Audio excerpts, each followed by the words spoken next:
Posibleng sa susunod na linggo raw ipatawag ng House Committee on Metro Manila Development sina Manila Mayor Joseph Erap Estrada at dating Manila Mayor Alfredo Lim para sa investigasyon sa pagpapatayo ng Torre de Manila.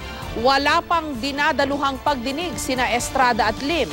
Ipatatawag din ng komite ang mga kinatawan ng DMCI at ang National Commission for Culture and the Arts.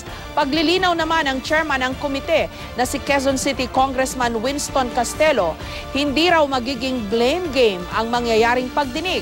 Mahalagang mapag-aralan daw ang batas kaugnay sa zoning regulations at ang pagbibigay ng exemptions, lalo na kung malapit ito sa isang national shrine. Dapat din daw malaman kung wala bang ngipin sa pagpapatupad ng polisiya ang NCCA. What is important now is how to get a permanent injunction and remove that obstruction dun po sa DMCI.